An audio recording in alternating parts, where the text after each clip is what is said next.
မင်္ဂလာပါယနေ့ကျွန်တော်ခရစ်ယာန်ဘာသာရေးနဲ့ပတ်သက်လို့ကျွန်တော်ပြောချင်တာကသာရဘုရားကိုကိုးကွယ်ခြင်းကသာရဘုရားရှိတယ်သာရဘုရားမှာတွဲတော်သားတော်သရှင်တော်ဝိညာဉ်တော်သုံးပါးတလုံးတော်ရတယ်ဖြစ်တယ်ဆိုတော့သူ့ရဲ့ဒီပုံဆွဲပြီးတုံတင်တဲ့စက်ဝိုင်းထဲမှာဆိုလို့ရှိရင်ခမဲတော်သားတော်သရှင်တော်ဝိညာဉ်တော်ကဘုရားသခင်ဖြစ်တယ်လို့တော်တယ်ဖြစ်တယ်သားတော်ဒီလောကသို့ကြွလာတဲ့အခါမှာယေရှုအဖြစ်တည်နေချိန်မှာလဲသားတော်ဘုရားသခင်ဖြစ်တဲ့ကြောင့်ဘုရားတော်ဘုရားသခင်လည်းဖြစ်တယ်သရှင်တော်ဝိညာဉ်တော်ဘုရားသခင်ဖြစ်တယ်ဆိုတာကိုမှတ်ယုံကြည်ရပါမယ်တချို့သောပုံပြဆက်ဝိုင်းထဲမှာသားတော်ဒီခမဲတော်သူ့သောအရာများကိုမသိကောင်းကင်တော်မှာမသိလို့ဆိုတဲ့အတွက်ကြောင့်မို့လို့ခမဲတော်ဒီယေရှုသားတော်နဲ့မတူသားတော်ဒီလည်းသရှင်တော်ဝိညာဉ်တော်မဟုတ်သို့တော်လည်းသူတို့ဒီသာဝရဘုရားဖြစ်တယ်ဆိုတာကိုတော့ဆက်ဝိုင်းရဲ့ကလင်မှာပြပါတယ်ဒါပုံမှားပါတယ်ဘာဖြစ်လို့ဆိုတော့ယေရှုခရစ်တော်ကြွလာတဲ့ကဘုရားသခင်နဲ့တလုံးတော်အဖြစ်ဖြစ်ကြောင်းမလို့ခမဲတော်သရှင်တော်ဝိညာဉ်တော်ပါပြီးသားပါ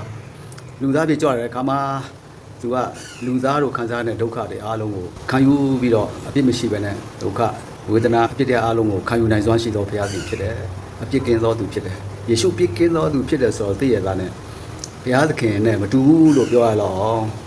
့ခင်ဗျားတို့အမှတ်မှားနေကြတာယုံကြည်ခြင်းလွဲနေကြတာယေရှုကဘုရားသခင်နဲ့ပြိုင်ခိုင်းသောအမှုကိုဘယ်တော့မှမလုပ်ပါဘူးလူသားဘဝကိုအသေးကိုစို့ပြီးတော့ကောင်းငယ်ပလင်စို့ပြီးတော့ကြွလာခဲ့တာဘုရားသခင်ကိုတော်တိုင်ပဲဖြစ်ပါတယ်ဒါကြောင့်မလို့သူဟာလူသားအဖြစ်ယာကလုံးပြည့်ယေရှုဘုရားသခင်ဖြစ်ယာကလုံးပြည့်ယေရှုသူ့မှာဝိညာဉ်ရှိတဲ့သရှင်သောဝိညာဉ်တော်ခရစ်တော်ဝိညာဉ်တော်မရရင်ခရစ်တော်နဲ့မဆိုင်လို့ပြောရတဲ့ကြောင့်မလို့ခရစ်တော်ဝိညာဉ်တော်လည်းသရှင်သောဝိညာဉ်တော်ဖြစ်တယ်ဒါကိုတွက်ကြည့်လို့ရှိရင်နားလည်ဖို့လိုပါတယ်ယာကလုံးပြည့်လူသားဖြစ်တဲ့ဆုတောင်းမှုနိလန်းကိုကိုတော်ကလူသားတွေအတွက်သင်ပေးခဲ့ပါတယ်ကောင်းကင်ဘုံနဲ့ရှိတော်မူသောအဖအဲ့ဒါကလူသားတွေနဲ့ဆုတောင်းမှုအတွက်နိလန်းကောင်းကင်ဘုံရှိသောအဖဆိုတာကိုဥတည်ပြီးတော့ဆုတောင်းမှုဖြစ်တယ်ဆိုတဲ့အကြောင်းသူသင်ပေးခဲ့တာပါတနေရာမှာတခိုးတပြနှစ်ယောက်နဲ့အတူအသိခံတဲ့အခါမှာလဲတခိုးတပြတယောက်ကသူ့ကိုချီးမွမ်းသည့်အတွက်တင်ဒီရနေညတွင်ပဲငါနဲ့အတူပြိုင်တို့မှာရှိမယ်လို့ကဲတင်လိုက်တယ်ကဲတင်ပိုင်ခွင့်ရှိသောဘုရားယေရှုဖြစ်တယ်ယေရှုမသေးသေးပါဘူးယေရှုမသေးသေးတဲ့အချိန်မှာသူကကယ်တင်ခြင်းနိလန်းနဲ့ပတ်သက်ပြီးတော့တခုပဲသင်ခဲ့ပါတယ်သူကိုယုံကြည်ပါသူနောက်ကိုလိုက်ပါသူကိုယုံကြည်သူတိုင်းကသာရအသက်ကိုရမယ်အဲ့တော့ကျွန်တော်တို့ကဒါကိုနားလည်လို့ရှိရင်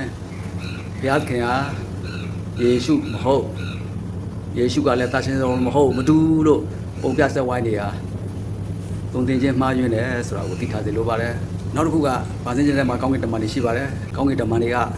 ကကျွန်တော်တို့လူသားတွေထက်ကိုအဆင့်ပြေပါတယ်သူကနာဝဉ္ဇဉ်ဖြစ်တယ်နာဝဉ္ဇဉ်ကိုနဲ့နာဝဉ္ဇဉ်ဆိုတဲ့မျက်မြင်ပြသောအရာဖြစ်သူတို့ဒီတည်နေပါတယ်ဆိုတော့နေမိတာအရာများဖြစ်သည့်အတွက်သူတို့ဘာမှဖန်ဆင်းပိုင်ခွင့်မရှိပါဘူးဒါကိုမှတ်ထားပါဖန်ဆင်းပိုင်ခွင့်ရှိသောသူကဘုရားသခင်ပဲဖြစ်တယ်နာဝဉ္ဇဉ်ဖြစ်တဲ့တကောင်းကင်တမန်တွေကဖန်ဆင်းပိုင်ခွင့်မရှိပါဘူးဘုရားသခင်ဖန်ဆင်းသားသောအရာကိုပဲယူပြီးတော့လူတွေကိုချိန်ချောက်နိုင်တယ်လူတွေကိုကောင်းကြီးပေးနိုင်တယ်ဒါကြောင့်မလို့သူ့ကိုအလင်းရဲ့ကောင်းကင်တမန်လို့စာတောင်ကိုချီးမြှောက်ထားတာကိုစဉ်းစားကြည့်ပါသူတို့ကခိုင်းတာပဲလုပ်တာဘုရားသခင်အမှုတော်များအတွက်သူတို့ကိုခန့်ထားတာဖြစ်ပါတယ်သူတို့ခိုင်းတဲ့အရာလောက်ပဲသူတို့သိပါတယ်ကောင်းသောကောင်းကင်ဓမ္မဖြစ်ဖြစ်ဆိုးသောစာတာနောက်လိုက်ကောင်းကင်ဓမ္မများဖြစ်ဖြစ်ဘုရားသခင်ဖန်ဆင်းသောအရာများကိုထပ်ဆင့်ဖန်ဆင်းခြင်းမပြုတ်နိုင်ပါဘူးဒါကိုမှတ်ထားပါနောက်တစ်ခုက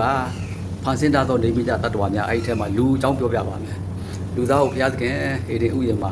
နေမုတ်ကနေဖန်ဆင်းပါတယ်အဲ့တော့အာဒါနဲ့အေဝါတို့ကောင်းကောင်းသိကြွားပင်ကိုစားတဲ့အခါမှာလူသားကြဆုံးဖြစ်ပြီးတော့အပြစ်သားများဖြစ်နေအေဒင်ဥယျာဉ်ရှေ့ဘက်ကိုဘုရားသခင်နှင်ထုတ်လိုက်ပါတယ်အဲ့တော့သူတို့မှာပထမတော့ကခန္ဓာနဲ့နာမ်တဘာဝသူတို့တော်တယ်ဖြစ်တော်လဲပဲအပြစ်သားဘဝကြဆုံးတဲ့အခါမှာသုံးခေါက်ချိုးခန္ဓာ3-4 body ဆိုပြီးတော့ဖြစ်လာပါတယ်3-4 body ဆိုတာခန္ဓာစိတ်ဝိညာဉ်ဖြစ်နေပြောင်းလဲသွားတာပါခန္ဓာကသူတို့ရဲ့လူခန္ဓာနေမှုခန္ဓာဆိုတော့အသက်ရှင်သောတတ္တဝါလို့လည်းခေါ်ပါတယ် soul ပေါ့သူတို့မှာဝိညာဉ်ရှိပါတယ်အဲဒီဝိညာဉ်ဘုရားခင်ဖန်ဆင်းထားတာပါနောက်ဘုရားခင်ဇီဝအသက်မှုတ်စဉ်ကပေးရတဲ့ဘုရားခင်နဲ့ဆက်သွယ်လို့ရတဲ့ spirit ဆိုတဲ့နာမ်ဝိညာဉ်လည်းသူတို့ထဲမှာရှိပါတယ်ဒါကြောင့်မလို့ကိုယ်စိတ်နှလုံးဆိုတဲ့ဒီသုံးပါးကိုသေချာနားလည်ဖို့လိုပါတယ်နှလုံးကတော့ spirit ဘုရားခင်နဲ့ဆက်သွယ်လို့ရတဲ့ကောင်းတဲ့အရာတွေအားလုံးကိုပဲသိဖို့အတွက်ဘုရားခင်ကလူသားကိုဖန်ဆင်းထားတာပါဥပမာလူသားခိုးတဲ့မှုကိုလုပ်တဲ့အခါမှာ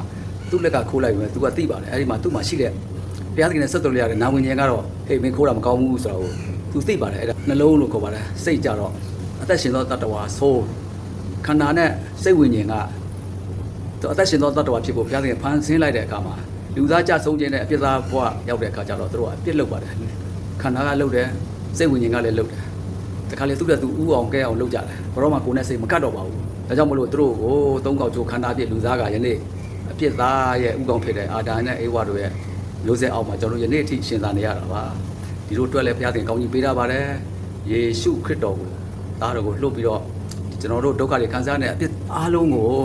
ကဲလှုပ်နိုင်သောအရှင်ကိုလှုပ်ပြီးတော့လဝကတိုင်ပေါ်မှာကိုစားအသေးခံပေးခဲ့တယ်ကျွန်တော်တို့လည်းလိုက်ပါပြီးတော့အသေးခံသောယေရှုတပည့်တော်များဖြစ်ယေရှုသားသမီးများဖြစ်ယေရှုနဲ့တူရှင်သန်ထမြောက်ရတယ်ဒါကြောင့်ဘုရားသားသမီးများလူသားဖြစ်ပဲရှိပါတယ်နောင်ကာလပြုသောအပြစ်များကိုဘုရားသခင်ခွင့်လွှတ်ပါတယ်သို့တော်လည်းဘုရားသခင်တောင်းပန်ပြီးတော့ဘုရားသခင်ထားမှာနောင်တတရားနဲ့ချိကမှသာလင်ဘုရားသခင်ခွင့်လွှတ်တယ်ဒါကိုတော့သိထားဖို့လိုပါတယ်လူသားဖြစ်တဲ့အသက်မသေးသေးတဲ့ခရိယာများအားလုံးကလည်းသုံးခေါက်ကြိုးခန္ဓာပဲဖြစ်တဲ့ကြောင့်မလို့အပြစ်တွေပြုလုပ်တတ်ပါတယ်ဇာတိပရိရှိပါတယ်သူ့မှာရန်သူလောကရတတ်မဲ့ခြင်းရှိပါတယ်ပြီးတော့စာတန်ဆိုတာလူသားကတိုက်လို့မနိုင်ပါဘူးလောကမင်းဖြစ်ပါတယ်ဒါကြောင့်မလို့ဒီအရာ၃ခု